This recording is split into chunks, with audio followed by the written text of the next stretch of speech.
E mesmo quando eles ficavam insatisfeitos, como muitas vezes ficavam, essa insatisfação não levava a nada, pois desprovidos de ideias gerais, só conseguiam se concentrar em injustiças específicas e mesquinhas. Do livro 1984, de George Orwell.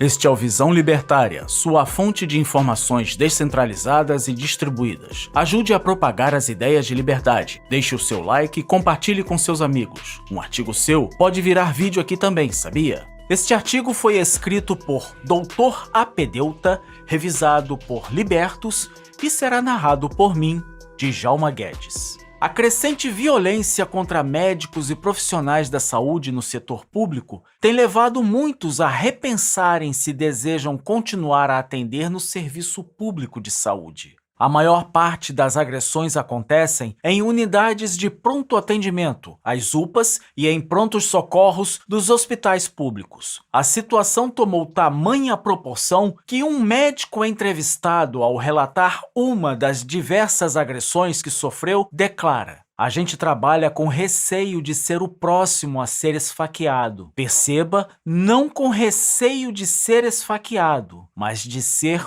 o próximo." Outra enfermeira, após ser agredida com socos e arranhões pela filha de um paciente, contou que o marido, ao tomar conhecimento do que havia ocorrido, lamentou: "Um dia eu irei buscar o seu corpo no seu trabalho." Só em 2024 foram 12 médicos agredidos por dia no Brasil, o maior registro da série histórica. Na maioria das vezes, os profissionais optam por não denunciar as agressões. A compaixão e o cuidado pelo outro é algo cultivado na profissão desde o início da faculdade. A cobrança pela disponibilidade a todo tempo, faça chuva ou faça sol, vem desde o internato, mesmo às custas de sua própria saúde. De fato, é muito comum que médicos relatem atender pacientes com menos problemas de saúde e menos debilitados do que eles mesmos se encontram no momento da consulta.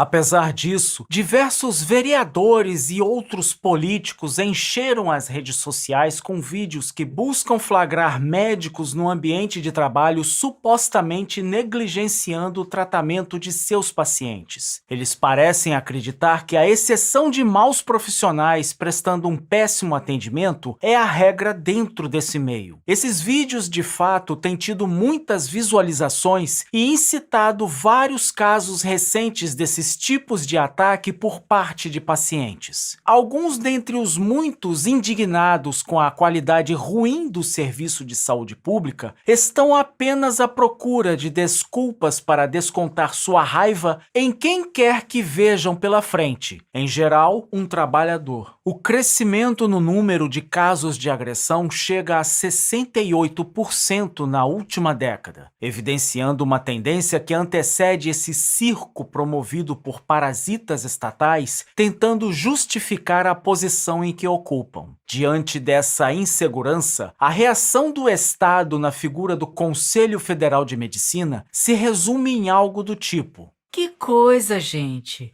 Absurdo isso!" E a solução que esse propõe, como sempre, passa por mais papel escrito dizendo basicamente: "Ai, ai, ai, não pode fazer isso, tá? Vou escrever de novo aqui que não pode, tá bom? Se isso não evitar de você apanhar, você faz um boletim de ocorrência, se ainda estiver vivo, né?"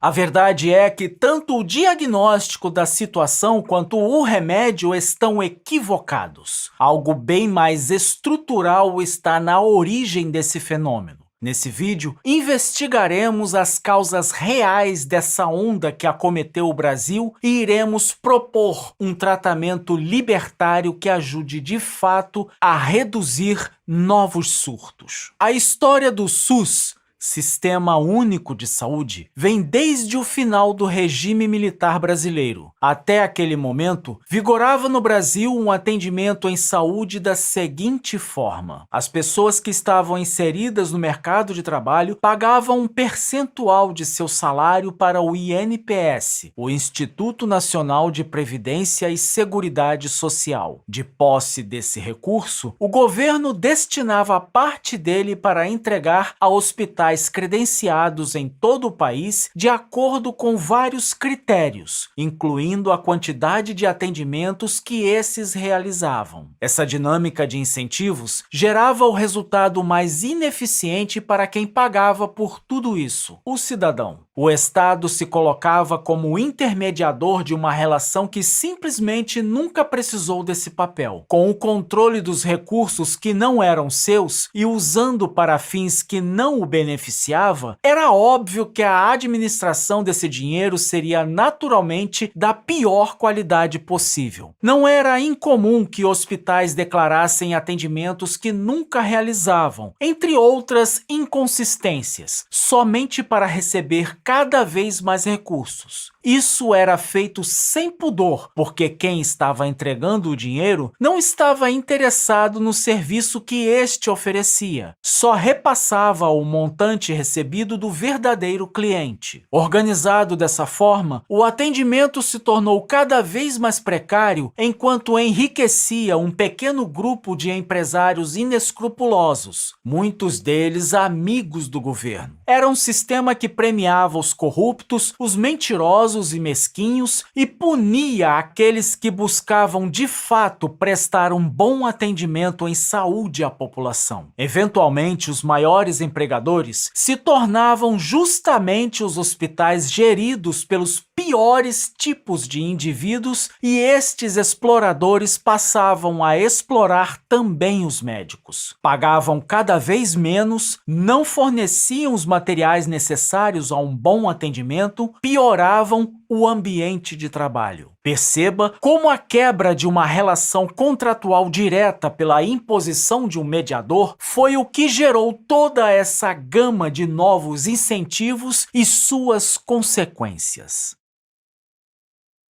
Esse tipo de gestão piorou e muito a prestação do serviço de saúde, e tanto médicos quanto a população passaram a reivindicar maior qualidade nessa relação. Algumas pessoas da elite, guiadas principalmente por ideologia marxista e sedentas por poder político que não possuíam graças à ditadura militar, viram nessa insatisfação uma oportunidade. Composto também por médicos e profissionais da saúde, esse grupo veio a se intitular de Movimento Reformista Sanitário e acreditavam ter as ferramentas necessárias para resolver esse problema. Começou-se a gestar um projeto político-ideológico que eventualmente se resumiu no mote: saúde é um direito de todos e um dever do Estado.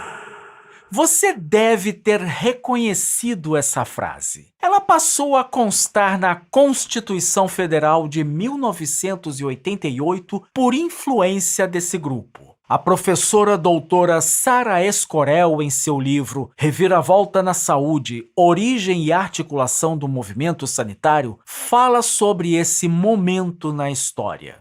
O lema "saúde é um direito de todos e um dever do Estado" deixará de ser uma utopia de comunistas e socialistas para tornar-se um preceito constitucional e lema de propaganda governamental. Um triste momento na história para quem entende as reais implicações desse suposto direito.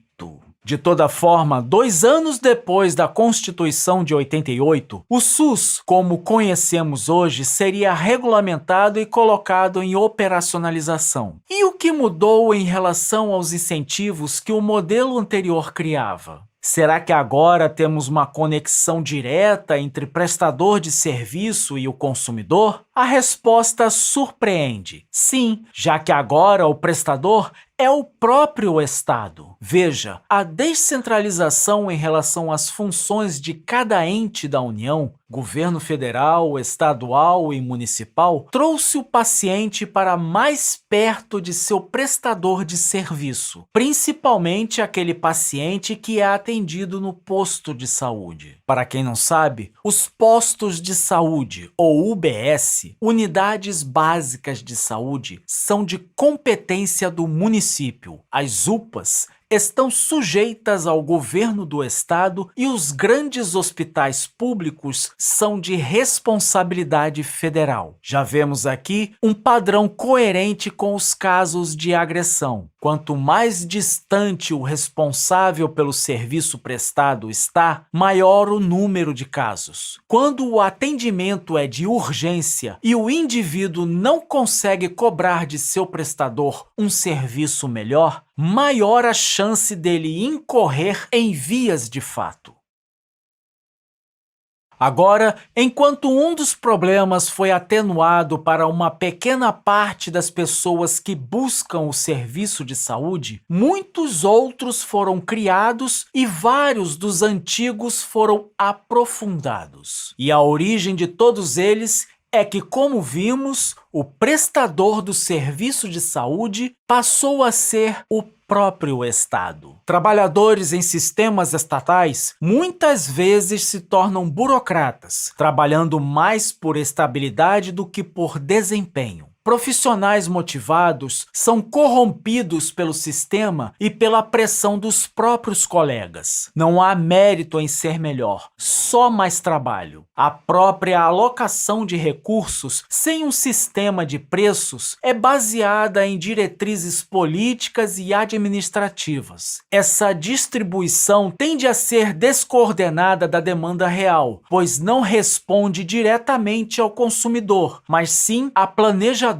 centrais. As consequências desse novo arranjo levam à desresponsabilização individual. O cidadão passa a exigir saúde como algo devido pelo Estado e não como um serviço que deve contratar, avaliar e do qual deve se responsabilizar pela escolha. O governo, por sua vez, não vê necessidade alguma de melhorar seus serviços, a não ser por razões políticas, entregando somente o que for necessário para que não o afete na próxima eleição. Quem não se lembra de "a melhor vacina é a que tem"? O resultado são filas, desperdício, escassez em algumas áreas e excesso em outras, pacientes e médicos descontentes e, mais do que isso, um prejuízo real para a saúde da população. As repercussões de se ter o Estado como prestador de saúde afetam também o prestador privado, que se vê competindo com uma máquina colossal de desperdício que encarece os insumos, coopta fornecedores e se torna quase monopolista em diversas áreas. Isso inviabiliza economicamente muitos serviços que poderiam existir caso o SUS não existisse. Até mesmo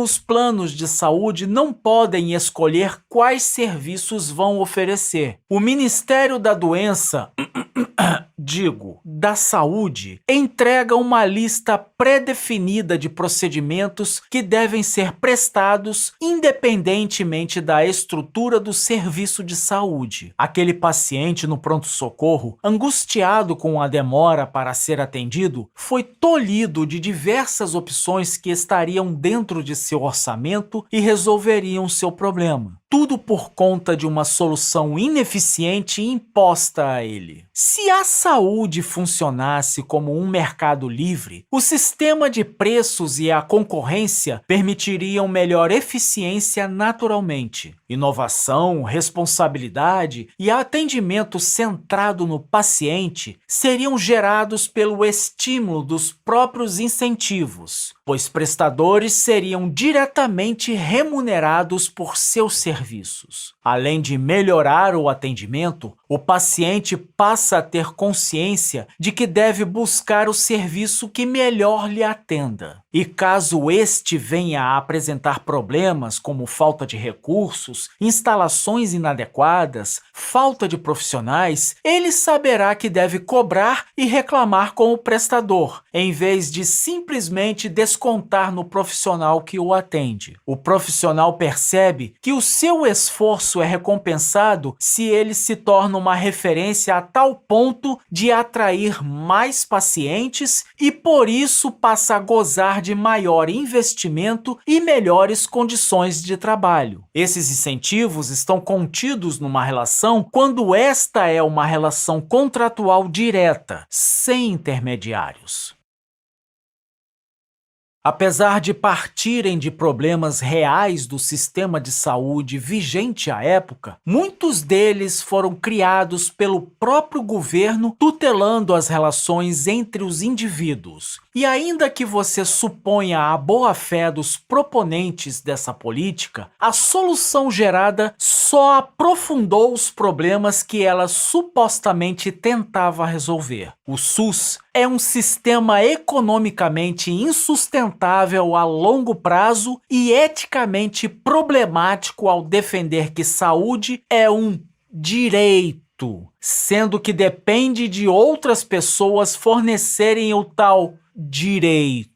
A origem da violência que atinge os profissionais de saúde não é por conta de alguns vídeos que viralizaram recentemente. Ela é resultado da disposição desse sistema, que promete muito e o pouco que entrega não vale a destruição que causou para tal. Nós, libertários, não estamos pregando um sistema perfeito, apenas um com melhores incentivos e que naturalmente tende a ser mais eficiente para todas as partes. Muitos criticam as soluções libertárias, levantando os pontos cegos ou simplesmente dizendo que teriam problemas. É claro que teriam problemas, muitos deles que já existem no sistema atual e em muito maior escala. Ah, mas e os pobres? Ora, e os pobres agora? Eu te pergunto, quantos morrem na fila do SUS aguardando por anos uma consulta ou uma cirurgia?